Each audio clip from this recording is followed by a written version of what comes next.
स्वागत है आपके अपने चैनल चंद्रा क्लासेज में। इससे पहले हमने एक वीडियो किया है, प्रीवियस वीडियो, जिसमें हमने चर्चा किया इन्फ्लेशन। इन्फ्लेशन क्या है, इन्फ्लेशन का इफेक्ट क्या पड़ता है और टाइप ऑफ इन्फ्लेशन क्या होते हैं। तो उस वीडियो में हमने बेहद तरीके ये समझाया कि इन्फ्लेशन क्या है, टाइप्स ऑफ इन्फ्लेशन क्या है, और हमने ये बताया कि जो इन्फ्लेशन का इफेक्ट पड़ता है वो व्यापारियों पर क्या पड़ता है, मजदूर वर्ग के ऊपर क्या पड़ता है, और एक्सपोर्ट इंपोर्ट के ऊपर क्या पड़ता है, बीओपी पर क्या पड़ता है। ये सब चीज़ें हमने चर्चा किया था। तो उस वीडियो में हमने जो चर्चा किया थोड़ा सा उसको हम रिकॉल करेंगे। उसके बाद फिर उसी के कंटिन्यूअस में आगे हम यहाँ डिस्कस करेंगे कि काजेज ऑफ इन्फ्लेशन, इन्फ्लेशन के क्या कारण है जिसके कारण इन्फ्लेशन आता है। ठीक, तो प्रीवियस वीडियो में हमने चर्चा किया था इन्फ्लेशन। इन्फ्लेशन मतलब महंगाई।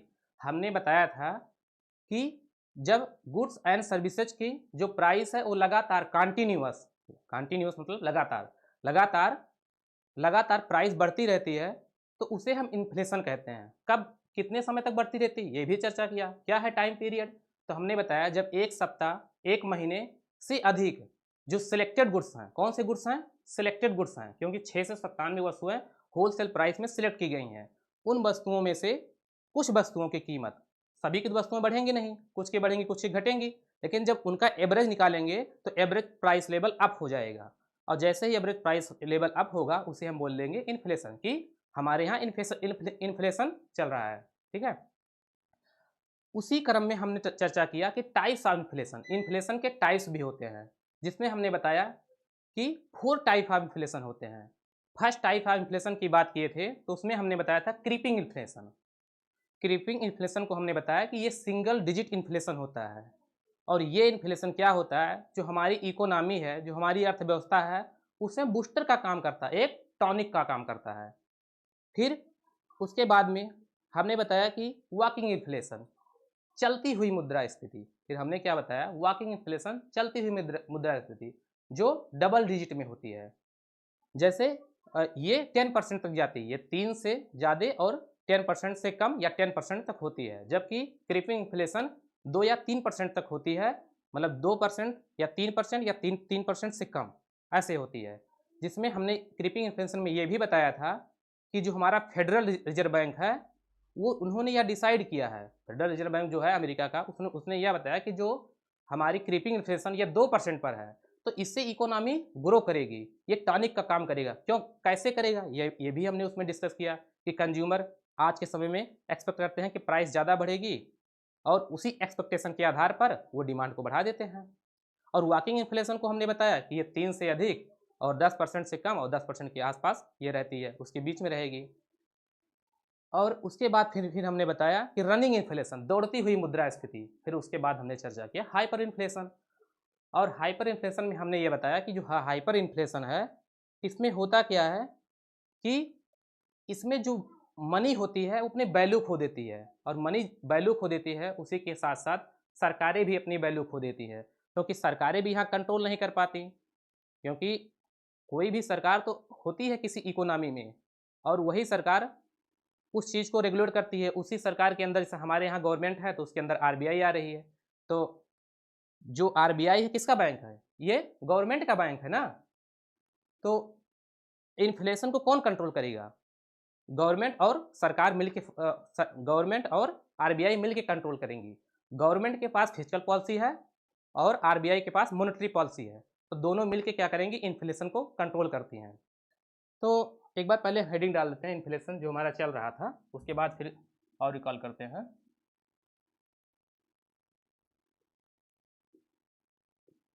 इन्फ्लेशन,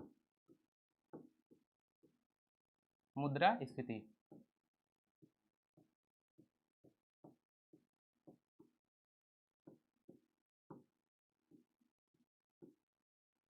मुद्रास्फीति हम इसी की चर्चा कर रहे थे, जिसमें हमने क्रीपिंग, रनिंग, हाइपर ये सब की बात किया।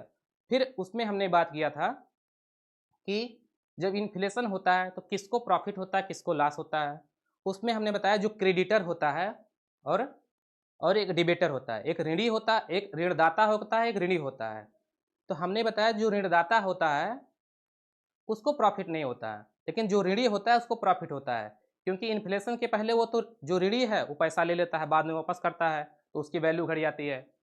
तो इसीलिए ऋणी और ऋणदाता में ऋणी को प्रॉफिट होता है, ऋणदाता को लॉस होता है। फिर हमने एक्सपोर्ट इम्पोर्ट की बात किया, तो हमने बताया कि हमारे गुड्स की प्राइस इतना ज़्यादा होती है कि बाहर फॉरेन मार्केट में जो वहाँ बाहर की वस्तुएं होती हैं उनकी प्राइस कम होती है, तो हमारी जो गुड्स होती है वो बाहर मार्केट में कम्पीट नहीं कर पाती, फॉरेन मार्केट में कम्पीट नहीं कर पाती, इसकी वजह से फेल हो जाते हैं हम। तो हमारा एक्सपोर्ट नहीं बढ़ता लेकिन इम्पोर्ट बढ़ जाता है, क्योंकि प्राइस सस्ती होती है, हम सोचते हैं बाहर से खरीद ले, तो यहाँ बीओपी लॉस हो जाता है।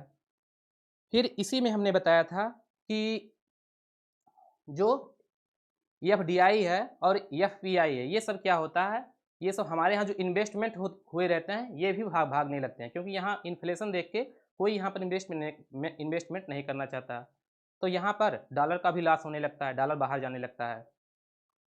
और इसी क्रम में हमने चर्चा किया था कि किसान जो होते हैं, जो किसान होते हैं, किसानों को क्या होता है, इसमें प्रॉफिट होता है इन्फ्लेशन में, क्योंकि वो रॉ मटेरियल परचेज करते हैं और उसके बाद में अपना प्रोडक्शन करते हैं, तो उससे ज़्यादा आउटपुट लेकर बेचते हैं, तो यहाँ पर उनको प्रॉफिट होता है। ये सब चर्चा हमने प्रीवियस वीडियो में की थी कि टाइप्स ऑफ इन्फ्लेशन और उसका इफेक्ट और इन्फ्लेशन क्या है, ये सब चीज़ें चर्चा हो चुकी हैं। अभी हम बात करेंगे, तो हम बात करेंगे इन्फ्लेशन आता है उससे कारण क्या है, आखिर इन्फ्लेशन आता क्यों है। तो काजेज ऑफ इन्फ्लेशन, क्या causes of inflation, causes of inflation.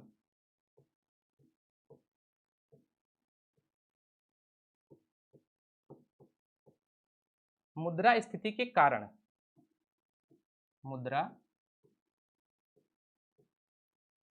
मुद्रा स्थिति के कारण।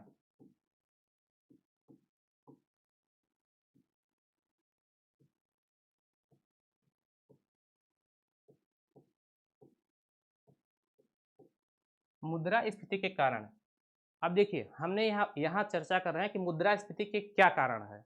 तो हम जानते हैं कि प्राइस, जनरल प्राइस लेवल, जब हम प्राइस लेवल की बात करें तो जनरल प्राइस लेवल की बात कर रहे हैं, जो हमारे सिलेक्टेड गुड्स हैं उनकी प्राइस बात कर रहे हैं, प्राइस की बात नहीं करेंगे। प्राइस लेवल कहने का मतलब हुआ एवरेज प्राइस लेवल, ठीक।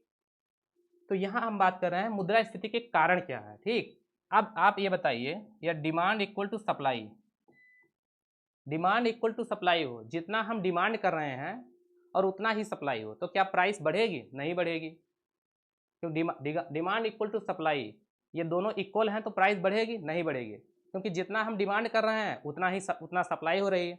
तो यहाँ पर प्राइस क्या हो जाएगी? कांस्टेंट हो जाएगी। यहाँ पर प्राइस क्या होगी? कांस्टेंट हो जाएगी। यहाँ पर प्राइस नहीं इंक्रीज होगी।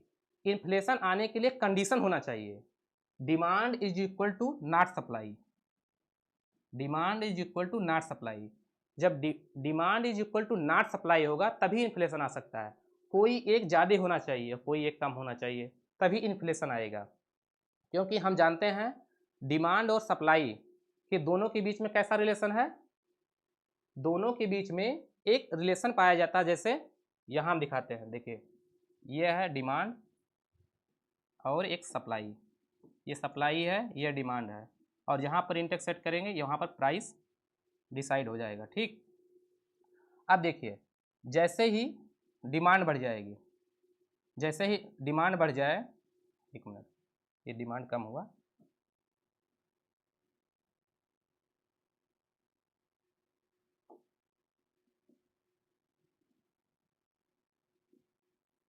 ये हमारा डिमांड कर्व हुआ।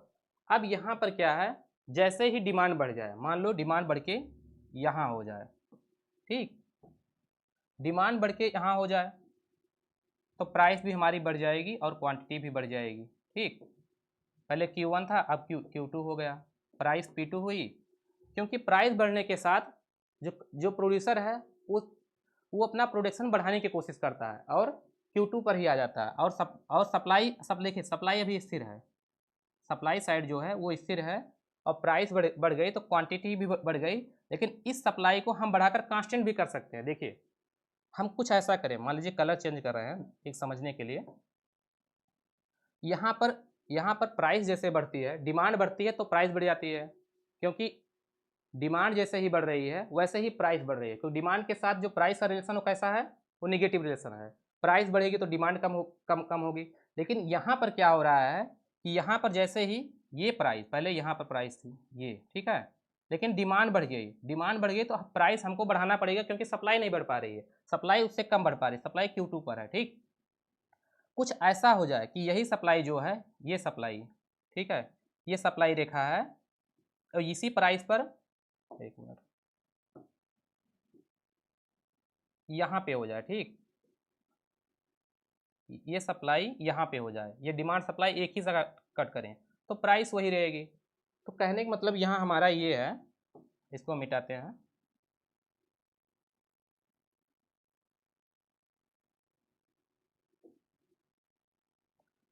तो यहाँ कहने का मतलब ये हमारा हुआ कि यहाँ डिमांड इक्वल टू सप्लाई, यहाँ demand equal to supply price के इक्वल है, तो इन्फ्लेशन नहीं आएगा।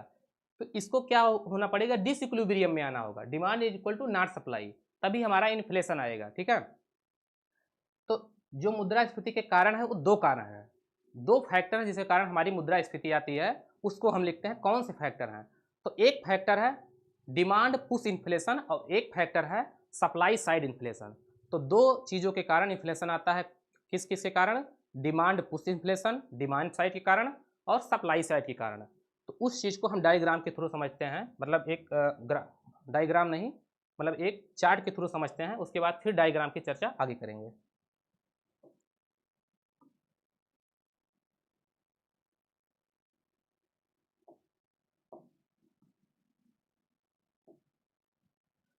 तो मुद्रास्फीति के कारण की बात करते हैं तो हम बात कर रहे हैं टू फैक्टर है, कितना, टू फैक्टर।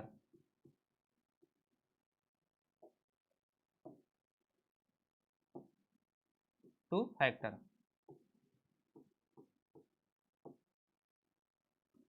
इसको एक चार्ट बनाएंगे। तो इस साइड हम लिखेंगे क्या, इस साइड हम लिखेंगे डिमांड पुश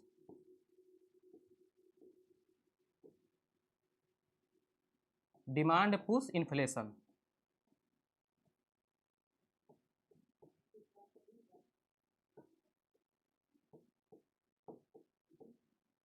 जो फर्स्ट रीजन है वो हमारा क्या है, डिमांड पुश इन्फ्लेशन। मुद्रास्फीति के दो कारण है, फर्स्ट रीजन है डिमांड पुश इन्फ्लेशन और सेकंड रीजन है हमारा supply side inflation, supply side inflation.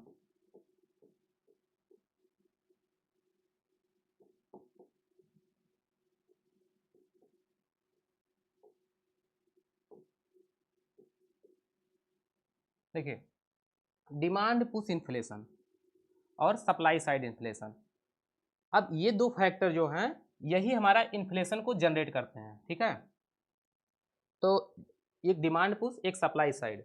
अब डिमांड पुश इन्फ्लेशन की बात करेंगे तो ये दो फैक्टर तो हो गए, इसका दो फैक्टर और भी हैं। डिमांड पुश इन्फ्लेशन के अंतर्गत को फैक्टर हैं, उसको हम यहाँ पर लिखेंगे इसी डायग्राम के थ्रू। फर्स्ट क्या है, यहाँ पर ए लिख लीजिए, एक्सेसिव डिमांड।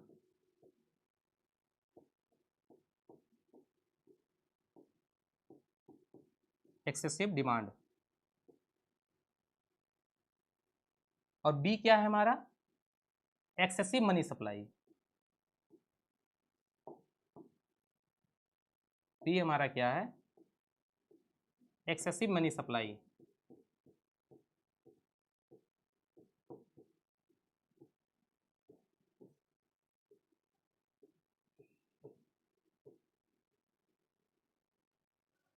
तो हम यहाँ बात करें डिमांड पुश इन्फ्लेशन की, और डिमांड पुश इन्फ्लेशन के दो को फैक्टर हैं, उसकी हमने बात की, जिसमें एक क्या है एक्सेसिव डिमांड और क्या है एक्सेसिव सप्लाई। एक्सेसिव डिमांड है, एक्सेसिव सप्लाई है। ठीक, अब डिमांड पुश इन्फ्लेशन क्यों आता है, बात ये हुआ। तो डिमांड पुश इन्फ्लेशन आने के कारण हुआ, इसको हम लिखते हैं येलो कलर में। देखिए, demand is greater than supply, demand is greater than supply. क्यों, यहाँ पर डिमांड ज़्यादा है लेकिन सप्लाई कांस्टेंट है। देखिए, सप्लाई के ऊपर ऐसा मार्क लगाएंगे किसी भी कंपोनेंट के ऊपर, जैसे मान लीजिए हम लिख दिया बी, बी लिख के ऐसा मार्क लगा दिया। ठीक, इसका मतलब ये फैक्टर कांस्टेंट रहेगा, इसकी सप्लाई स्थिर है, ये बढ़ नहीं सकता। ठीक, तो यहाँ भी हम सप्लाई के ऊपर क्या लगाए हैं, एक मार्क लगा दिए हैं सप्लाई के ऊपर, इसका मतलब ये होगा कि सप्लाई यहाँ पर स्थिर है, सप्लाई नहीं बढ़ेगी। ठीक, ओह, हाँ ठीक है। तो यहाँ पर क्या है, यहाँ पर demand is greater than supply, demand तो ज़्यादा है लेकिन सप्लाई जो हमारी है वो कांस्टेंट है। अब बताइए जब डिमांड ज़्यादा है सप्लाई कांस्टेंट है तो प्राइस क्या हो जाएगी, ऑटोमेटिक राइज हो जाएगी। तो प्राइस यहाँ पर जब राइज होगी तो डिमांड पुश इन्फ्लेशन बोला जाएगा, और डिमांड पुश इन्फ्लेशन को दो भागों में बांटेंगे, तो एक हो जाएगा एक्सेसिव डिमांड और एक हो जाएगा excessive supply, excessive money supply. ठीक, तो इसको पहले याद करिए। जो मनी इन्फ्लेशन है, जो मनी इन्फ्लेशन है, मुद्रास्फीति, उसके टू रीजन है, टू फैक्टर हैं, demand push inflation, supply side inflation, और डिमांड पुश इन्फ्लेशन के दो को फैक्टर हैं, excessive demand, excessive money supply. ठीक, और इसी प्रकार हम सप्लाई साइड इन्फ्लेशन की बात करेंगे तो इसके भी दो को फैक्टर हैं, उस को फैक्टर की बात करेंगे। जो दो को फैक्टर हैं उसमें क्या है, एक है हमारा कास्ट पुश इन्फ्लेशन, जो ए हमारा है वो क्या है, cost push inflation, cost push inflation.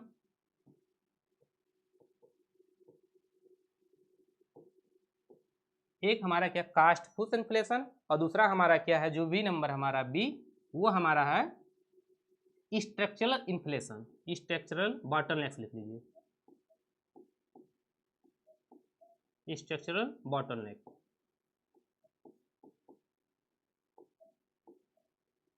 देखिए अब इसकी चर्चा हम विस्तार से करेंगे।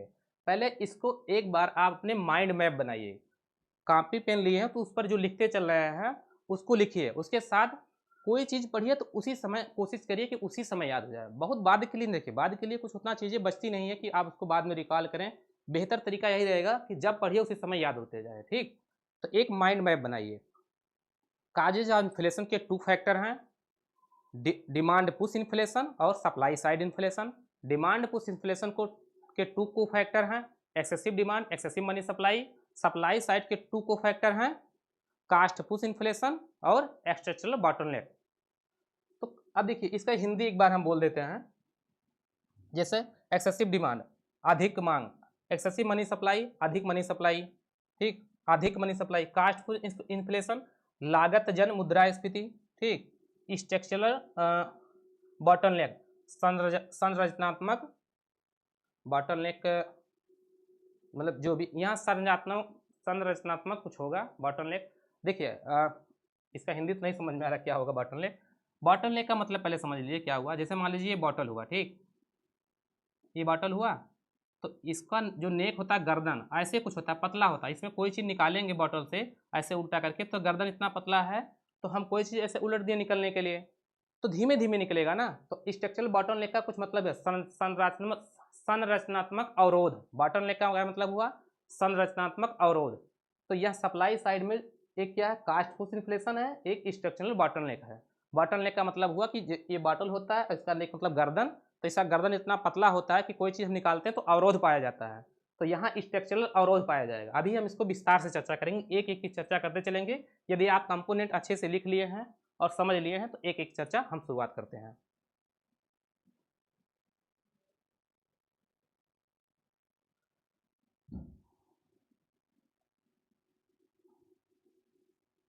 डिमांड पुश इन्फ्लेशन, क्या बात कर रहे थे हम, demand push inflation, demand push inflation.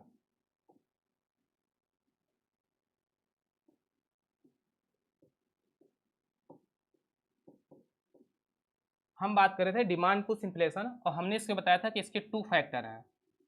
इसके क्या टू फैक्टर हैं, जो फर्स्ट फैक्टर हो क्या हमारा, एक्सेसिव डिमांड। पहले एक्सेसिव डिमांड को ही समझते हैं। ठीक,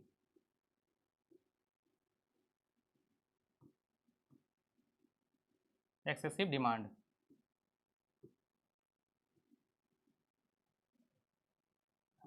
मांग अधिक,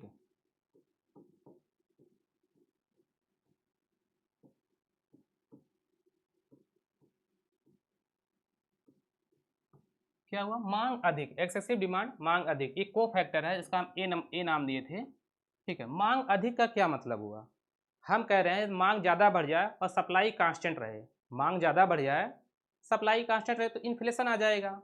ठीक है, अब देखिए क्या होता है कि फेस्टिव सीजन जैसे आता है, मान लीजिए फेस्टिवल सीजन आ गया, दिवाली का समय आया, तो मिठाई की मांग ज़्यादा बढ़ जाती है। और नवरात्र का सीजन आया तो फ्रूट्स की मांग बढ़ जाती है। तो ऐसे ऐसे मांग बढ़ती, मांग अधिक का मतलब हुआ कि मांग का ज़्यादा हो जाना। किससे? एग्रीगेट सप्लाई से। यहाँ एक टर्म है, उसको पहले समझिए, aggregate demand and aggregate supply. Aggregate demand, aggregate supply.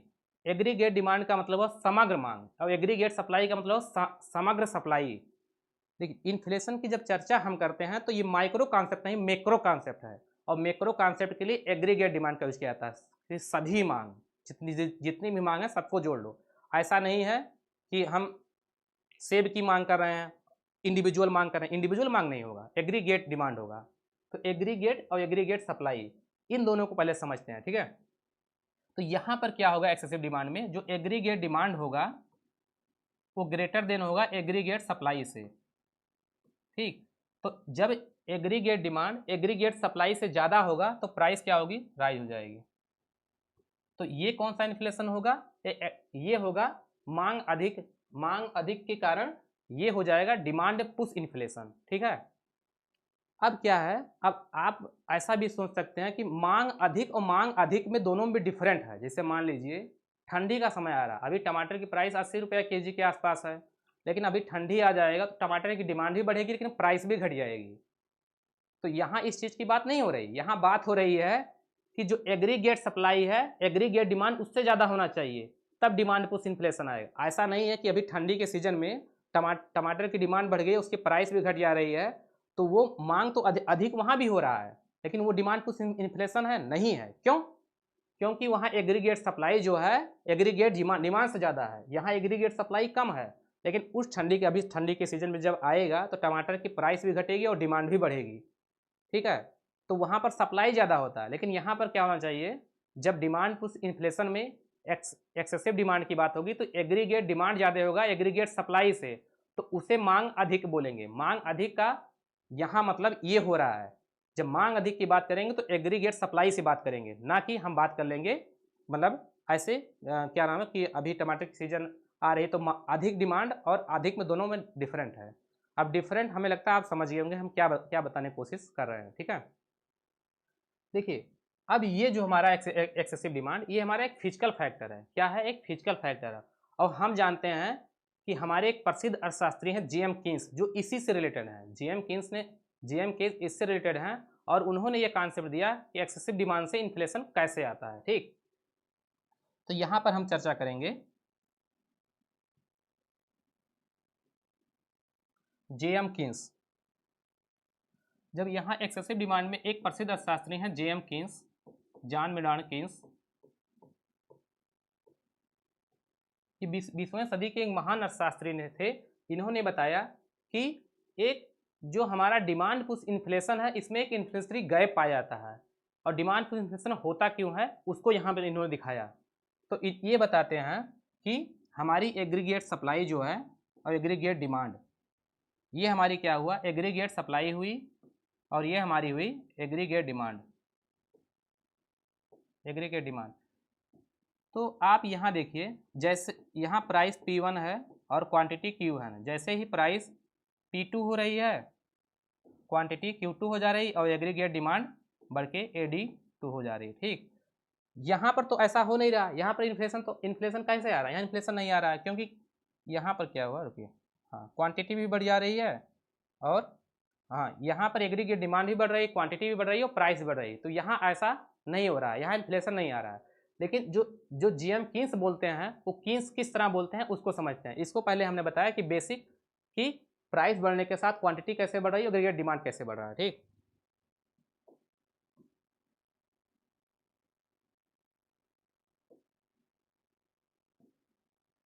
अब देखिए जीएम कीन्स बताते हैं कि जो पूर्ण विकसित देश होते हैं उसमें क्या होता है, एक टाइम बाद जो फैक्टर होते हैं वो पूर्ण रोजगार की स्थिति में आ जाते हैं। जो विकसित देश होते हैं उसमें फैक्टर पूर्ण रोजगार की स्थिति में आ जाते हैं। इसका मतलब ये हुआ कि जब पूर्ण रोजगार की स्थिति में आ जाएंगे तो और प्रोडक्शन नहीं किया जा सकता। डिमांड यदि बढ़ जाएगी तो उससे ज़्यादा प्रोडक्शन नहीं किया जा सकता। वो इस ग्राफ के थ्रू पहले समझते हैं, फिर उसकी चर्चा करते हैं, ठीक है। यह है aggregate supply, GM Keynes. GM Keynes aggregate का, जीएम कीन्स में एग्रीगेट सप्लाई वर्टिकल हो जाता है, और ये है एग्रीगेट डिमांड।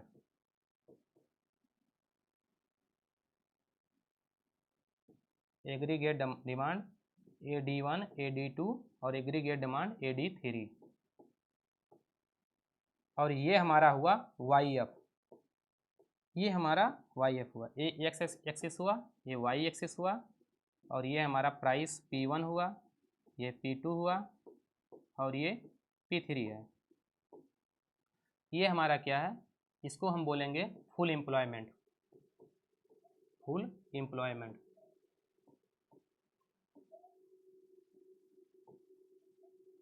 Full employment. तो जेएम कीन्स बताते हैं कि जब फुल एम्प्लॉयमेंट हो किसी भी इकोनॉमी में, जब फुल एम्प्लॉयमेंट हो जाएगा तो उसके बाद ये डिमांड बढ़ रही है तो हम प्रोडक्शन नहीं बढ़ा सकते, हमारी सप्लाई वर्टिकल हो जाएगी, प्रोडक्शन नहीं बढ़ा सकते हैं। इसको कैसे एक बार समझते हैं, पहले फुल एम्प्लॉयमेंट क्या है, क्योंकि ये जो चीज़ें चर्चा कर रहे हैं हम कोई इकोनॉमिक्स स्टूडेंट के लिए स्पेशल चर्चा करते हैं तो पूर्ण रोजगार एक बार बोल देते हैं या फुल एम्प्लॉयमेंट, तो आपको समझ जाता है। लेकिन ये जो टॉपिक है ये जीएस पर्सपेक्टिव से भी है और इकोनॉमिक्स पर्सपेक्टिव से है, तो हम फुल एम्प्लॉयमेंट को दिखाते हैं। फुल एम्प्लॉयमेंट का मतलब क्या है, जैसे मान लीजिए जूता निर्माण मतलब शूज निर्माण करने की कुछ मशीन है, 5 मशीन है, कितना हम मान लेते हैं पूरी इकोनॉमी में 5 ही मशीन है, कितना है 5 मशीन। ऐसे एक ये है, एक ये है 2, एक ये है 3, और एक है 4, और एक ये है 5। कितने मशीन है, 5 मशीन है। और हमारे पास जो फैक्टर है प्रोडक्शन के, ये मशीन है, ये मशीन है, ये भी फैक्टर है, और जो लेबर है, जो वेरिएबल फैक्टर है वो क्या है, लेबर है। हमारे पास लेबर कितने हैं, जो लेबर है वो 50 है, ठीक। और एक मशीन जो प्रोडक्शन करती है वो कितना करती है, केवल 20 फैक्टर का, कितना करती है, 20 सूज क्या कर सकती है, 20 सूज, 20 सूज का ही एक मशीन प्रोडक्शन करेगी, और 50 लेबर है, और एक मशीन में जो मैक्सिमम लेबर लगाए जा सकते हैं वो 10 लेबर। 10 लेबर से ज़्यादा मशीन पे लेबर नहीं लगा सकते, क्योंकि किसी मशीन की एक क्षमता होती है, उससे ज़्यादा लेबर लगा देंगे तो कोई मतलब नहीं है, कि मार्जिनल प्रोडक्टिविटी 0 हो जाएगी। तो हम यहाँ 10 लेबर लगाते हैं, 20 सूज बनाने के लिए इस मशीन में 10 लेबर का यूज करते हैं।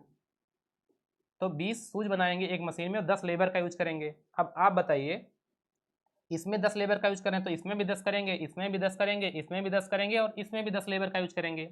ऐसे करते करते 50 लेबर पूरा यूज हो गया। अब इसके बाद हमारे पास लेबर नहीं है, ठीक। अब क्या हुआ, ये भी 10 प्रोडक्शन किया, ये भी 20 प्रोडक्शन किया, ये भी 20 प्रोडक्शन किया, ये भी 20 प्रोडक्शन किया, और ये भी 20 प्रोडक्शन किया। कुल कितने प्रोडक्शन हो गए, 100। टोटल सूज का प्रोडक्शन कितना हुआ, इसको हम ऐड कर लेंगे तो टोटल सूज का प्रोडक्शन हो गया 100 सूज, 100 सूज। अब आप ये बताइए, ये हमारी इकोनॉमी है और हमारे पास जो फैक्टर ऑफ प्रोडक्शन है वो 5 मशीन है और 50 लेबर हैं। अब 100 का डिमांड तो हो रहा है, तो हमारी इकोनॉमी 100 का डिमांड, 100 का सप्लाई तो हो रहा है, 100 का डिमांड होगा तब तो इन्फ्लेशन नहीं है। लेकिन जैसे ही 101 105 तक डिमांड होने लगेगा कि 105 सूज हमको चाहिए, किसी कारणवश यदि इकोनॉमी में 105 सूज का डिमांड होने लगेगा तो हम एक भी प्रोडक्शन कर पाएंगे, नहीं कर पाएंगे, क्योंकि हमारे पास ना फैक्टर हैं, 50 ही लेबर हैं, ठीक है, और 5 ही मशीन है। अब इससे ज़्यादा ना मशीन है और ना हमारे पास लेबर है, और जब लेबर नहीं तो प्रोडक्शन कैसे होगा, होगा ही नहीं, तो 100 ही होगा। तो ऐसे ही जो डेवलप कंट्री होती हैं, जीएम कीन्स कहते हैं एक आइडियोलॉजिकल नहीं, इसको हम बोल सकते हैं आइडियल फिनोमिना, एक आइडियल फिनोमिना, एक आदर्श फिनोमिना है कि किसी कंट्री में पूर्ण रोजगार पाया जाए। लेकिन थ्योरी बनाने के लिए ऐसा बोला गया है, ठीक है। जीएम कीन्स ऐसा बोलते हैं कि यहाँ फुल एम्प्लॉयमेंट लेवल हो जाएगा, और फुल एम्प्लॉयमेंट के लेवल पर सभी फैक्टर जो है उनको पूर्ण रोजगार मिल जाएगा। यदि उससे ज़्यादा डिमांड हो रहा है तो हमारी सप्लाई नहीं बढ़ सकती। जैसे वहाँ 100 सूज है, लेकिन 100 सूज से हम 105 सूज की डिमांड करना चाहें तो क्या ऐसा हो पाएगा, नहीं हो पाएगा, क्योंकि अब प्राइस बढ़ सकता है, सप्लाई नहीं बढ़ सकती। और सप्लाई वहाँ पर क्या हो जाएगी, कम हो जाएगी, तो demand is greater than supply वहाँ पर हो जाएगी, इन्फ्लेशन आ जाएगा। वैसे ही कुछ यहाँ पर हो रहा है। ठीक, यहाँ पर क्या हो जा रहा है, पूर्ण रोजगार हो जा रहा है, फुल एम्प्लॉयमेंट हो जा रहा है। और जिससे देखिए यहाँ पर यदि हम कोई डिमांड करें, पहले मान लो डिमांड यहाँ थी, Q1 थी, तो यहाँ से यहाँ जाएंगे, मतलब डिमांड बढ़ाएंगे तो क्वांटिटी यहाँ तक आ सकती है। लेकिन इसके बाद यदि AD2 पर चले जाएंगे, AD3 पर जाएंगे, तो क्या डिमांड बढ़ेगी? यही क्वांटिटी हमारी रह गई। देखिए यहाँ पर Q1 था, ये AD मान लीजिए AD था, ठीक है, AD0। अब यहाँ से यहाँ पर Q1 प्रोडक्शन हो रहा था, लेकिन अब किसी कारण से डिमांड बढ़ी, क्योंकि ये फिजिकल फैक्टर है। फिजिकल फैक्टर में डिमांड बढ़ने के बहुत से रीजन है, अभी वो भी हम बताएंगे कौन कौन से रीजन है। Q1 से हम किस पर चले गए, ये मान लीजिए Q2 है, YF क्या है, फुल एम्प्लॉयमेंट, ये क्या है, Q2 है। तो Q1 से Q2 पर गए, तो यहाँ तक तो डिमांड हमारी बढ़ी, प्रोडक्शन भी बढ़ गया, Q2 हो गया। लेकिन इसके बाद ये डिमांड बढ़ रही है, तो प्रोडक्शन तो Q2 ही है ना, इसके बाद डिमांड बढ़ रही है इतना, तो प्रोडक्शन Q2 है। तो यहाँ पर क्या होगा, यहाँ पर केवल प्राइस बढ़ रही है, इतना केवल प्राइस बढ़ रही है। ठीक, इतना केवल प्राइस बढ़ रही है, ये सब इतना। तो ये हमारा क्या हुआ, इन्फ्लेशनरी गैप हुआ, इन्फ्लेशनरी गैप हुआ।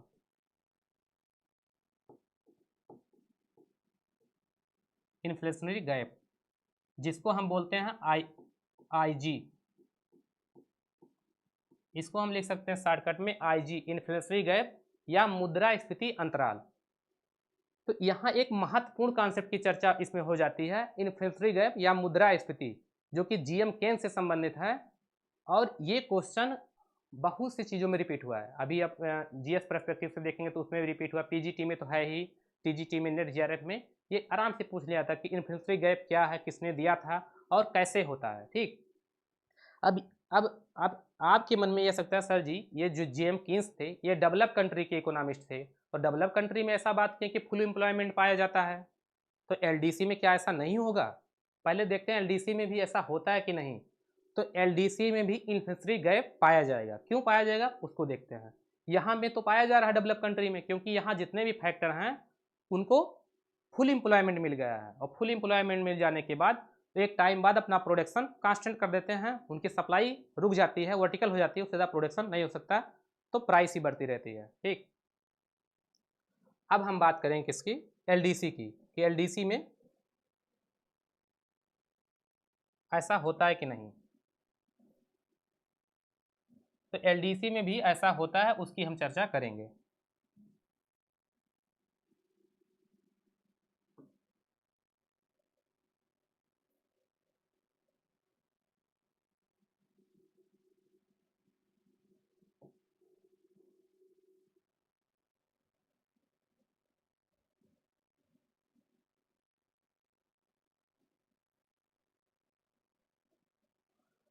देखिए जो LDC है वहाँ पे क्या होता है,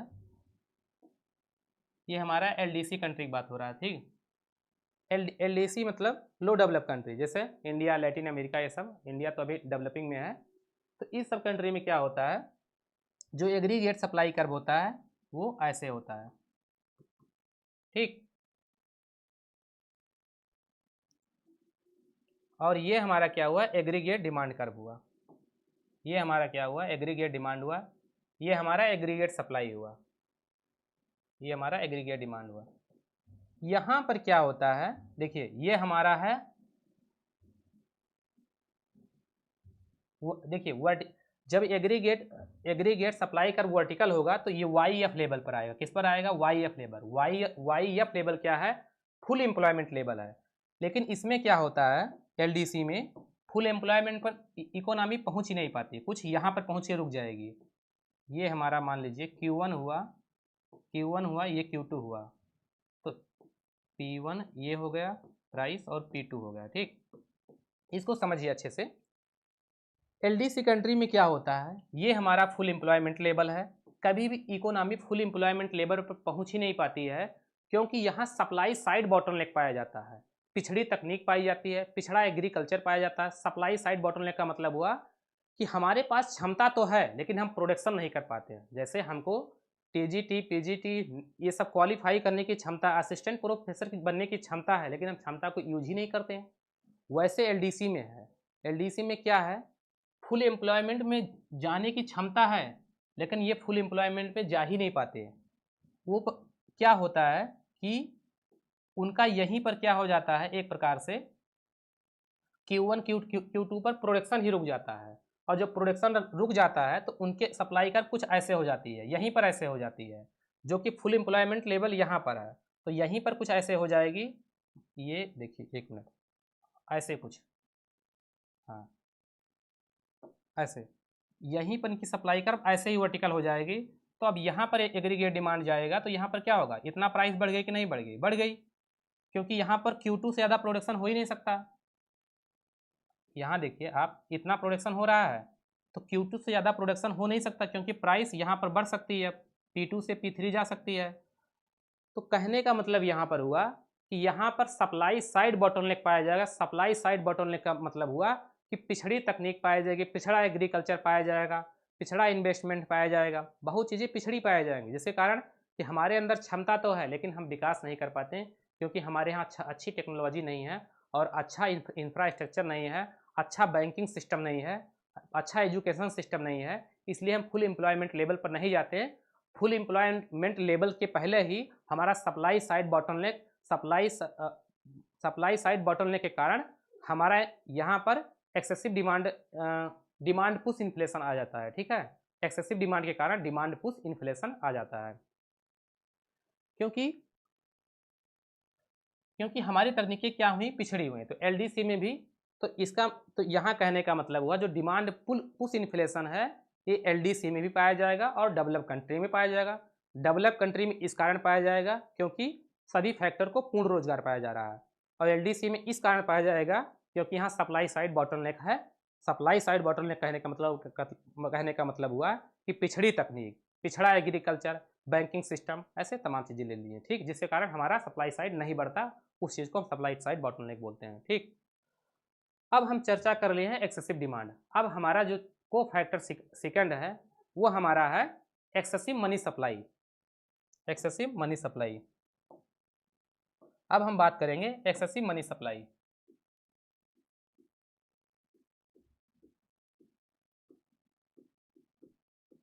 एक्सेसिव मनी सप्लाई,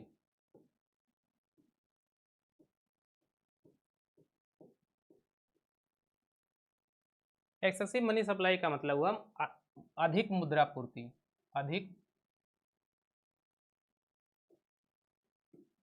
इसको हिंदी में लिखेंगे तो हो जाएगा अधिक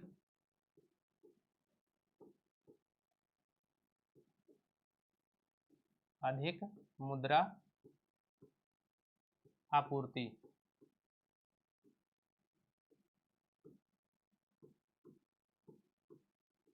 अधिक मुद्रा आपूर्ति, अब इसमें भी क्या है, एक 20वीं शताब्दी के एक महान इकोनॉमिस्ट संबंधित हैं जिनका नाम है मिल्टन फ्रीडमैन। एक्सेसिव डिमांड की बात किए तो हमारा वो फिजिकल फैक्टर था। फिजिकल फैक्टर इसलिए था क्योंकि वहाँ टैक्स कम करना, नॉन टैक्स, इस सबसे वहाँ डिमांड का बढ़ना, डिमांड का घटना संबंधित था। ठीक, अब फिजिकल फैक्टर जब चर्चा करेंगे तो उसमें हम बताएंगे फिजिकल फैक्टर कौन कौन है। ठीक है, एक्सेसिव मनी सप्लाई में एक महान इकोनॉमिस्ट संबंधित है जिसका नाम है मिल्टन फ्रीडमैन। क्या नाम है, मिल्टन फ्रीडमैन। कौन है, Milton Friedman, Milton Friedman, Friedman. अब जो ये मिल्टन फ्रीडमैन है ये बताते हैं कि जो मनी इन्फ्लेशन आता है, मुद्रा स्फीति आती है, वो अत्यधिक मुद्रा सप्लाई के कारण होती है। मुद्रा स्फीति जो आती है वो मुद्रा के ज़्यादा बढ़ा देने के कारण आती है, मतलब जो इकोनॉमी है उसे मनी सप्लाई एक्सेस हो जाती है जिसके कारण मुद्रास्फीति आती है। ये मिल्टन फ्रीडमैन मानते हैं, जबकि जीएम कीन्स क्या मानते हैं कि एक्सेसिव डिमांड के कारण मनी इन्फ्लेशन आता है, और मिल्टन फ्रीडमैन क्या मानते हैं कि एक्सेसिव मनी सप्लाई के कारण इन्फ्लेशन आता है। तो दो इकोनॉमिस्ट आपको मिले महान, एक जीएम कीन्स और एक मिल्टन फ्रीडमैन, जो कि दोनों अलग अलग चीज़ों मतलब मनी इन्फ्लेशन को अलग अलग तरीके डिफाइन किए हैं कि मनी इन्फ्लेशन कैसे आता है, मुद्रास्फीति कैसे आती है। तो मिल्टन फ्रीडमैन कहते हैं जब मच मोर मनी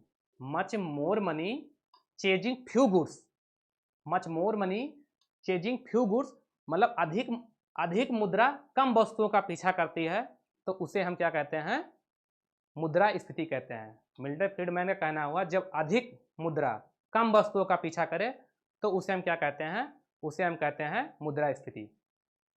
ऐसे यहाँ पर हम कॉलम बनाएं, तो एक कॉलम ये हो गया, ये हमारा क्या हुआ, नेशनल इनकम। मान लीजिए फिर से बनाते हैं, ये हमारा क्या हुआ, नेशनल इनकम, और ये हमारा क्या हुआ, मनी सप्लाई। अब आप देखिए, ये है मनी सप्लाई, ये है नेशनल इनकम, ये मनी सप्लाई, नेशनल इनकम। तो इतना मनी और इतना ज़्यादा मनी है और इतना कम वस्तुओं का पीछा कर रही है, तो यहाँ पर प्राइस क्या होगा, ग्रो अप हो जाएगा। प्राइस क्या होगा, ग्रो अप हो जाएगा। ऐसे ग्रो अप होगा तो प्राइस यहाँ बढ़ेगी, जिससे कारण इन्फ्लेशन आएगा। तो मिल्टन फ्रीडमैन का कहना है जब अधिक मुद्रा कम वस्तुओं का पीछा करती है उससे कारण इन्फ्लेशन आता है। कुछ ऐसा हो जाए, मान लीजिए कुछ ऐसा रहे, देखिए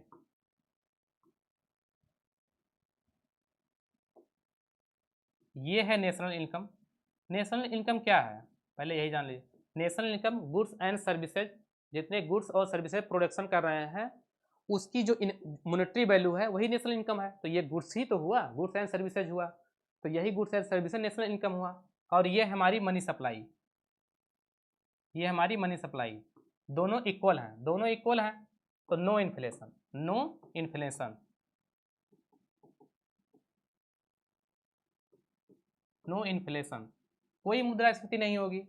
जब नेशनल इनकम और मनी सप्लाई बराबर होगी तो कोई मुद्रास्फीति नहीं होगी। लेकिन कुछ ऐसा हो जाए,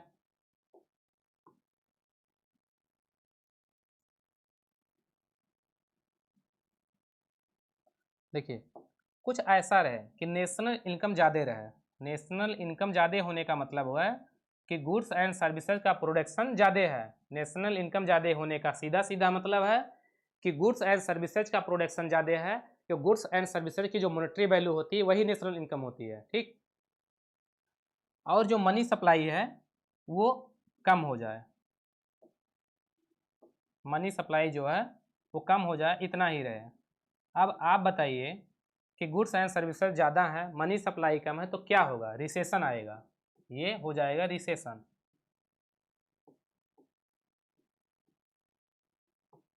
रिसेशन, मंदी की अवस्था आना शुरू हो जाएगा। ऐसा केस कब हुआ था, 8 नवंबर 2016, 8 नवंबर 2016 ही था ना, जब डिमोनेटाइजेशन किया गया था, विमुद्रीकरण किया गया था, तो 8 नवंबर 2016 ही था। तो उस समय क्या हुआ, उस समय क्या हुआ कि हमारे पास मनी सप्लाई कम थी और नेशनल इनकम ज़्यादा थी, मतलब गुड्स एंड सर्विसेज ज़्यादा था लेकिन मनी सप्लाई कम थी। तो ऐसे केस में क्या करना होगा, अब ये समझते हैं। पहले दोनों एक बार फिर से बनाते हैं डायग्राम ये वाला, उसके बाद फिर हम बताएंगे कब मनी को इंजेक्ट करना है और कब मनी को विड्रॉल करना है, ठीक। कब मनी को इंजेक्ट करना है, कब मनी को विड्रॉल करना है, क्योंकि यहीं से तुम आपका निकल कर आएगा। अब जो आरबीआई काम करती है, आरबीआई जो इन्फ्लेशन को टैकल करने का काम करती है यहीं से करती है, मिल्टन फ्रीडमैन के कॉन्सेप्ट से ही करती है। अब आप देखेंगे कैसे यहाँ से टैकल करने का काम करती है, हम दिखाते हैं आपको। देखिए ये हमारा हो गया नेशनल इनकम, ये है हो गया नेशनल इनकम, ये हमारी क्या हो गई, मनी सप्लाई। अब यहाँ पर क्या होगा, यहाँ पर प्राइस जो होगी ग्रो अप करेगी, यहाँ पर क्या होगा, इन्फ्लेशन, इन्फ्लेशन, यहाँ पर क्या होगा, इन्फ्लेशन। अब यहाँ पर प्राइस ग्रो अप करे, इन्फ्लेशन है, तो क्या हो जाएगा, मॉनेटरी फैक्टर को कंट्रोल करना होगा। और मॉनेटरी फैक्टर को कंट्रोल करने के लिए हम क्या करेंगे, आरबीआई क्या करेगी, यहाँ आरबीआई यहाँ पर मनी ज़्यादा है, मनी सप्लाई ज़्यादा, उसको विड्रॉल करेगी। विड्रॉल कैसे करेगी, CRR, CRR, SLR, reverse repo rate, ये सबका यूज करेगी। इसमें 14 कंपोनेंट है, कितने कंपोनेंट है, 14 कंपोनेंट है, जिसका यूज करके आरबीआई यहाँ पर क्या करती है, इन्फ्लेशन को टैकल करती है। 14 कंपोनेंट है, सबका यूज करती है आरबीआई, उसके बाद जाके ये इन्फ्लेशन टैकल होता है। ऐसा नहीं है कि CR SLR का यूज करके ही टैकल करती है, ठीक। लेकिन मेनली यहाँ से ही शुरुआत किया था, जैसे CRR बढ़ा दिया गया, SLR बढ़ा दिया गया। जब CRR बढ़ा दिया जाएगा, SLR बढ़ा दिया जाएगा, तो बैंक जो होंगे अब ज़्यादा SLR रखना होगा, तो इसका मतलब वो मार्केट में मनी सप्लाई को नहीं बढ़ा पाएंगे, वो लोन लोगों को ज़्यादा नहीं दे पाएंगे, ज़्यादा पैसा खुद के पास ही रखना है, मतलब SLR में। और CRR क्या है, ये डेली बेसिस पर कैलकुलेट किया जाता है, तो जितना पैसा हमारा डिपॉजिट होगा और विड्रॉल होगा, उसके बाद कैलकुलेट करने के बाद जो CRR निकलेगा उसको, या CRR ज़्यादा है तो ज़्यादा पैसा RBI को भेजना होगा, और ज़्यादा पैसा जब RBI को देंगे तो हमारे पास पैसा कम हो जाएगा, तो मार्केट में पैसा हम ज़्यादा इंजेक्ट नहीं कर पाएंगे। तो यहाँ पर क्या हो जाएगा, तो मनी सप्लाई कम हो जाएगी, तो इतना मनी सप्लाई, एक मिनट, इतना मनी सप्लाई हम कम कर लेंगे, और जैसा इतना करेंगे इन्फ्लेशन, ये प्राइस डाउन हो जाएगी, ये प्राइस यहाँ से ऐसे डाउन हो जाएगी, यहाँ तक आ जाएगी, और इन्फ्लेशन खत्म हो जाएगा, तो इन्फ्लेशन यहाँ पर ऐसे कंट्रोल हो जाएगा। तो यहाँ पर इन्फ्लेशन RBI ऐसे कंट्रोल करती है, ठीक। अब रिसेशन के टाइम में कैसे कंट्रोल करती है उसको देखते हैं।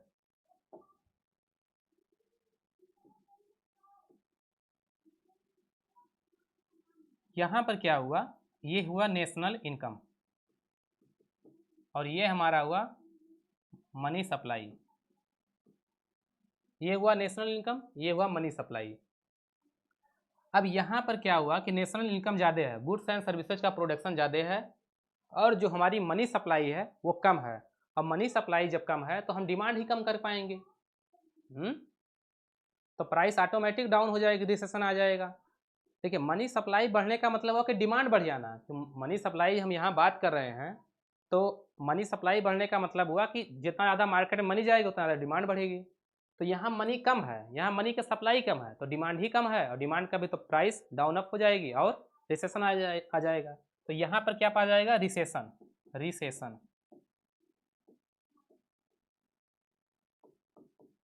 ये मंदी की अवस्था पा जाएगी। ऐसा पाया गया कब, 8 नवंबर 2016 को पाया गया। तो यहाँ पर क्या करेगी आरबीआई यहाँ पर मनी को इंजेक्ट करेगी। इंजेक्शन से क्या करते हैं, हम आपको इंजेक्शन लगाते हैं तो मेडिसिन को आपके शरीर में इंजेक्ट करते हैं, डालते हैं। तो यहाँ पर पैसा आरबीआई डालेगी मार्केट में, ठीक है। जब पैसा मार्केट में डालेगी तो मार्केट में पैसा कैसे जाएगा, CR SLR ये सब कम कर दो, CRR SLR इस सबको डाउन कर दो। तो ऐसे ऐसे चीज़ों को डाउन करो, ऐसे ऐसे इंस्ट्रूमेंट को डाउन करो जिससे ये मनी सप्लाई ऐसे बढ़कर यहाँ तक हो जाए, ठीक है, यहाँ तक हो जाए। ये मनी सप्लाई यहाँ तक बढ़ के जाएगी तो ये रिसेशन खत्म हो जाएगा, ये रिसेशन खत्म होगा, क्योंकि जैसे ही मनी सप्लाई बढ़ेगी लोगों के पास पैसा ज़्यादा जाना शुरू हो जाएगा। CR SLR कम हुआ तो हमारे पास पैसा ज़्यादा आएगा, बैंक द्वारा हम ले लेंगे, ठीक। और उसके बाद में ऐसा भी काम करती है, और उसके द्वारा और आरबीआई क्या काम करती है, हेलीकॉप्टर मनी करती है, पैसे की बौछार करती है। जैसे मनरेगा की मजदूरी बढ़ा देगी, चलो मनरेगा में अब 100 रुपये 150 रुपये मजदूरी थी 300 रुपये कर दिया, तो ऐसे भी मतलब पैसा मार्केट में इंजेक्ट हो जाता है। या एक किसानों को वो दिया जाता है 2000 रुपये दिया जाता है, तिमाही दिया जाता है, या हाँ तिमाही है या 4 मंथ पे आई थिंक दिया जाता है, हाँ 4 मंथ दिया जाता है 2000 रुपये महीने। तो उसकी राशि बढ़ा दो, जो प्रधानमंत्री ये फसल बीमा ये सब का है, इसमें राशि बढ़ा दो, तो इसमें पैसा उनको ज़्यादा बढ़ा कर दो। तो ऐसे भी मार्केट में लिक्विडिटी इंजेक्ट हो गई।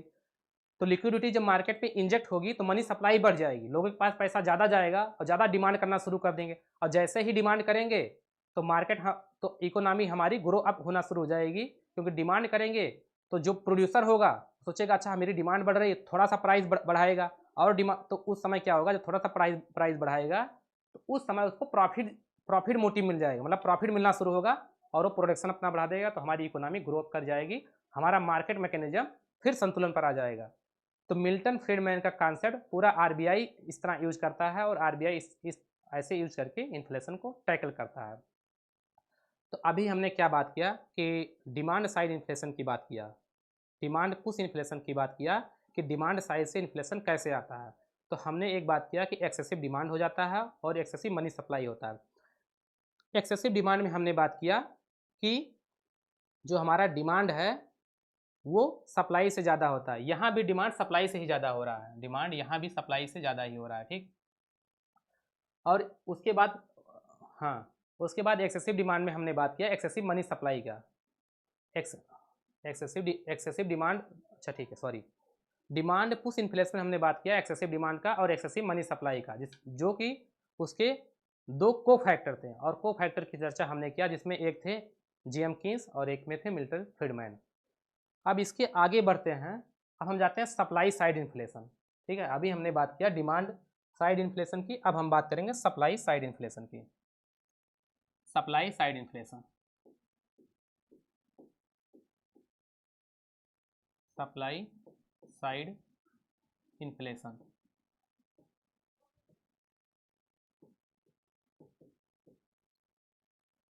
ठीक है, सप्लाई साइड इन्फ्लेशन की बात करेंगे। इसमें हमने दो फैक्टर की बात किया, दो को फैक्टर की बात किया। फर्स्ट को फैक्टर क्या था? Cost push inflation, cost push inflation.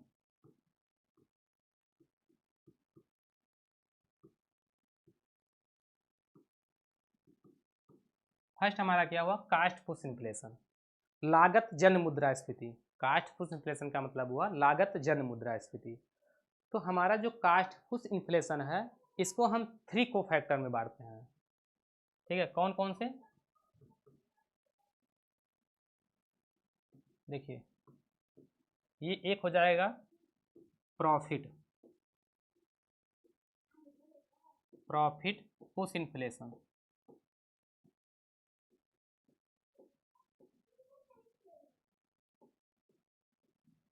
एक हो जाएगा प्रॉफिट पुश इन्फ्लेशन, और फिर एक हो जाएगा हमारा, इसको दे दीजिए ए, बी हमारा हो जाएगा wage push inflation, inflation,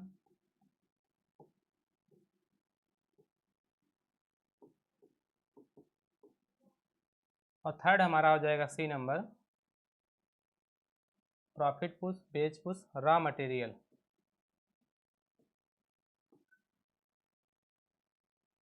raw material,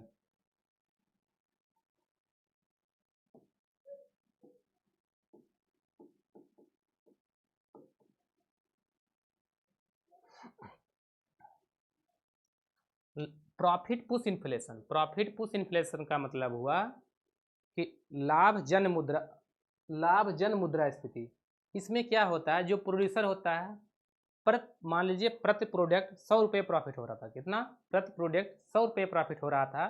तो क्या सोचने लगता है कि प्रति प्रोडक्ट हमको कितना हो जाए? मान लीजिए एक प्रोडक्ट पर उसको 100 रुपये प्रॉफिट हो रही थी। कितना? 100 रुपये प्रॉफिट हो रही थी। अब ये प्रोड्यूसर सोचता है कि जो कि प्रति प्रोडक्ट क्या हो जाए, प्रति प्रोडक्ट क्या हो जाए? 150 की प्रॉफिट हो जाए, 150 रुपये की प्रॉफिट हो जाए। अब आप ही बताइए, पहले 100 रुपये की प्रॉफिट सोच रहे थे, 50 रुपये अधिक सोचेंगे, 50 रुपये प्रॉफिट अधिक सोचेंगे तो क्या होगा? सप्लाई तो आप बढ़ा नहीं रहे हैं, प्राइस ही बढ़ाएंगे तभी प्रॉफिट होगा 50 रुपये ज़्यादा की। कंज्यूमर अपनी जेब से पैसा तभी तो देगा, और कंज्यूमर अपने जेब से पैसा कब देगा? जब आप प्राइस को बढ़ाएंगे। तो यहाँ आप जब प्राइस को बढ़ा दिए तो उससे क्या हो जाएगा? सप्लाई तो हमारा नहीं बढ़ रहा है, सप्लाई तो हमारा नहीं बढ़ रहा है, लेकिन हमारी प्राइस बढ़ गई। तो इससे क्या हो जाएगा? इन्फ्लेशन आ जाएगा। कैसे? अब दिखाते हैं।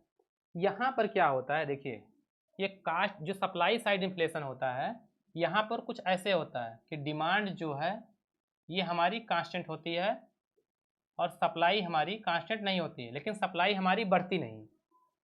सप्लाई हमारी कांस्टेंट नहीं होती है, डिमांड कांस्टेंट होती है। डिमांड तो उतना ही रहेगी, ठीक, लेकिन सप्लाई में कुछ चेंजेस किया जाएगा। जैसे यहाँ पर क्या किया, ये जो होशियार प्रोड्यूसर था इसने क्या किया? प्राइस ही बढ़ा दिया। अब आप बताइए, प्राइस आप बढ़ा देंगे, डिमांड उतना ही हो रहा है, तो इससे क्या हुआ? इन्फ्लेशन आया कि नहीं आया? क्योंकि प्राइस बढ़ गई तो महंगाई बढ़ गई, तो इन्फ्लेशन आ गया कि नहीं? तो यहाँ पर एक इन्फ्लेशन कारण यह भी है कि प्रॉफिट पुश इन्फ्लेशन, जो प्रोड्यूसर होते हैं वो ज़्यादा लाभ कमाने के चक्कर में इन्फ्लेशन ले आते हैं। अब बेज पुश इन्फ्लेशन क्या हुआ? बेज पुश इन्फ्लेशन, मजदूरी जन मुद्रास्फीति। मजदूरी जन मुद्रास्फीति क्या हुआ? यहाँ पर क्या होता है कि मान लीजिए पहले मजदूर को कितना रुपये मिलता था? 700 रुपये। अब 700 रुपये मिलता था। अभी कोविड-19 में क्या हुआ कि जितने भी मजदूर वर्ग शहर में जाके काम करा था वो गांव वापस लौट आए, और गांव वापस लौट आए तो मान लो कि उनको मजदूरी कितना 700 रुपये यहाँ गाँव में भी मिलने शुरू हो गई। हम मानते हैं कि एवरेज मजदूरी चलो एवरेज मान लेते हैं 700 रुपये थी, तो गाँव में थोड़ा कम रही होगी। फिर क्या होगा कि वो शहर से लौटकर गांव में चले आए, और जब गांव में आए तो उनको 700 रुपये यहाँ भी मिल जा रहा है। अब उनको शहर जाने के लिए कुछ इंसेंटिव चाहिए, कुछ ज़्यादा कुछ चीज़ें चाहिए, कुछ ज़्यादा कुछ मजदूरी मिलेगी तभी तो शहर जाएंगे। गांव में रहेंगे उनका घर रहेगा, उनका रहने की व्यवस्था रहता है, बाहर जाएंगे रहेंगे तो वहाँ रूम लेना पड़ेगा, उसका खर्चा आएगा। तो अब इसी मजदूर को आप 1000 रुपये शहर में देंगे तब ये जाएगा। अब देखिए पहले 700 रुपये था, अब आप 1000 रुपये लेगा, तो यहाँ मजदूर की क्या हुआ, मतलब मजदूर की प्राइस यहाँ बढ़ गई, उसका बेज बढ़ गया, और जब बेज बढ़ जाएगा तो उससे क्या सप्लाई बढ़ गई? सप्लाई थोड़ी ना बढ़ गई। हम तो मजदूर को पैसा ज़्यादा देने लगे। मान लीजिए मजदूर की बात करते हैं तो इंडस्ट्रियल मजदूर की बात करिए, मतलब एक ओवरऑल लेके चलेंगे, सभी मजदूर की बात करेंगे जिससे कुछ हमको समझ में आए कि इन्फ्लेशन कहाँ से निकल रहा है। ठीक, तो सभी मजदूर मान लो ऐसा डिमांड किए ओवरऑल और उनकी प्राइस बढ़ जा रही है, तो वो तो डिमांड तो जनरेट कर देंगे, डिमांड को जनरेट कर देंगे, लेकिन सप्लाई क्या होगी? सप्लाई बढ़ पाएगी? नहीं बढ़ पाएगी। तो मजबूरी में क्या होगा, जो प्रोड्यूसर होगा प्राइस बढ़ा देगा। सप्लाई में क्या होगा, जो प्रोडक्ट होगा उसकी प्राइस बढ़ा देगा, और जैसे ही उसकी प्राइस बढ़ेगा तो बेज पुश इन्फ्लेशन के कारण फिर यहाँ पर सप्लाई साइड, मतलब सप्लाई साइड यहाँ बॉटलनेक है, इसलिए सप्लाई नहीं बढ़ पा रही है, प्राइस ही बढ़ाया जा रहा है, तो यहाँ बेज पुश इन्फ्लेशन आ जाएगा। ठीक है, उसी तरीके रॉ मटेरियल में है। अब रॉ मटेरियल क्या है? जब रॉ मटेरियल की बात कर रहे हैं तो डीजल एंड पेट्रोल की बात करिए, क्योंकि डीजल एंड पेट्रोल क्या है, जितने भी प्रोडक्ट हैं सब पे ओवरऑल इफेक्ट डाल देगा। ठीक है, diesel and petrol,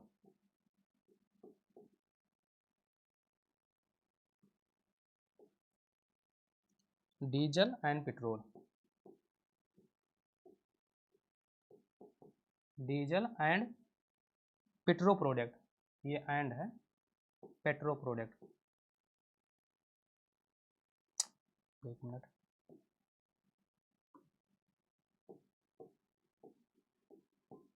petro product.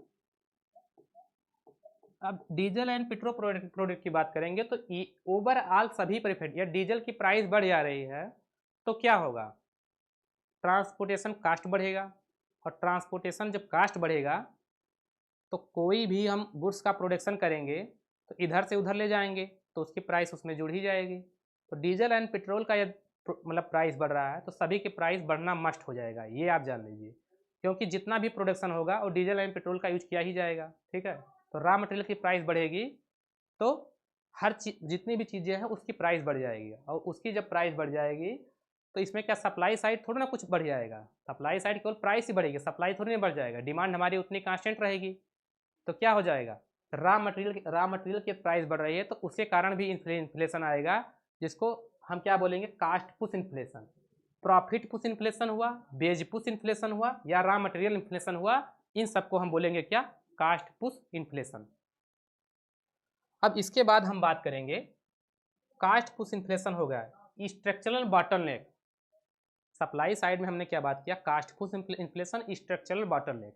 इसी टॉपिक को चर्चा करने के बाद हम यहाँ पर ये क्लास को एंड करेंगे, और उसके आगे फिर अगले वीडियो में फिर और इसी से संबंधित जो कि मुद्रा स्फीति के काज था और मुद्रा स्फीति को कैसे रोकें वो सब चीज़ें चर्चा करेंगे। ठीक है, तो स्ट्रक्चरल बॉटलनेक,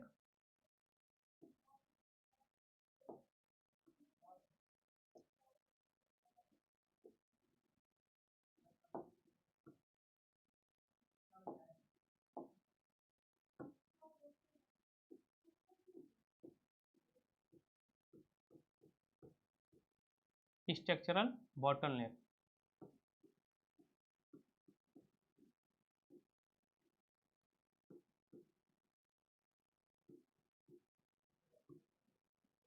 स्ट्रक्चरल बॉटलनेक को हम थोड़ा सा इसको जल्दी चर्चा करते हैं। स्ट्रक्चरल बॉटलनेक का क्या मतलब हुआ, इसको लिखते नहीं हैं, सीधा ओरल चर्चा ही कर देते हैं। स्ट्रक्चरल बॉटलनेक का मतलब कि सप्लाई साइड हमारा स्ट्रांग नहीं है, सप्लाई साइड बॉटलनेक पाया जा रहा है, सप्लाई साइड हमारी पिछड़ी हुई है, जैसे टेक्नोलॉजी का पिछड़ा हुआ होना, इंडस्ट्रियल मतलब इंडस्ट्री जो है वो हमारी पिछड़ी हुई है, तकनीक पिछड़ा हुआ है, एग्रीकल्चर पिछड़ा हुआ है, ये सब चीज़ें पिछड़ी हुई पाई जाती हैं, जिसमें क्या होता है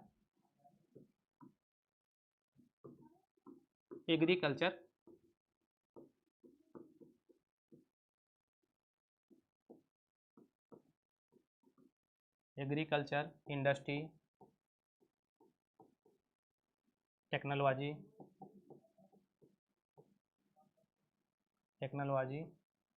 और यहाँ इन्वेस्ट बैंक। अब क्या हुआ कि यहाँ पर जो हमारा एग्रीकल्चर है वो पिछड़ा हुआ पाया जाएगा। जैसे हम बात करते हैं इंडिया और लैटिन अमेरिका, तो इस सब में क्या पाया जाता है, सप्लाई साइड बॉटलनेक पाया जाता है। एग्रीकल्चर पिछड़े होने का मतलब हमारे यहाँ देख रहे हैं जो सेकंड ग्रीन रेवोल्यूशन आया था, फर्स्ट ग्रीन रेवोल्यूशन आया था, उसमें तो हमारा प्रोडक्शन बढ़ा, इतना बढ़ा कि हम एक्सपोर्टर बन गए। लेकिन उसके बाद second green revolution APJ Abdul Kalam लाने की बात कर रहे थे कि इसको आप लाइए, क्योंकि अब हमको ज़रूरत है एक और ग्रीन रेवोल्यूशन की। क्योंकि हमारे यहाँ क्या हुआ कि हमारे यहाँ जनसंख्या तो बढ़ती चली गई, लेकिन हमारे यहाँ एग्रीकल्चर का प्रोडक्शन फिर रुक गया, एक कांस्टेंट चल रहा है, थोड़ा सा 10 मिलियन का मतलब डिफरेंट आता है प्रोडक्शन में, लेकिन उसी के इर्द गिर्द अराउंड कांस्टेंट चल रहा है। तो सप्लाई साइड बॉटलनेक पाया जाता है, इससे कारण भी इन्फ्लेशन आता है कि जनसंख्या हमारी बढ़ रही है और जनसंख्या बढ़ने से डिमांड तो बढ़ेगा ही, लेकिन सप्लाई नहीं बढ़ पा रहा है। तो एग्रीकल्चर पिछड़ा हुआ मतलब होने के कारण भी यहाँ पर बॉटलनेक पाया जाता है, मतलब स्ट्रक्चरल बॉटलनेक पाया जाता है, जिसके कारण ये सप्लाई साइड इन्फ्लेशन जनरेट करता है। वैसे इंडस्ट्रियल पिछड़ापन पाया जाता है, औद्योगिक झगड़े होते रहते हैं, इंडस्ट्री में झगड़ा होता रहता है, इससे कारण टेक्नोलॉजी पिछड़ी हुई है, बैंकिंग सिस्टम पिछड़ा हुआ है। ऐसे बहुत कुछ चीज़ें हैं। अब इस वीडियो को हम यहीं पर एंड करेंगे, फिर और बहुत चीज़ें हैं आगे फिर चर्चा करेंगे अगले वीडियो में, ठीक है। और इस वीडियो को आप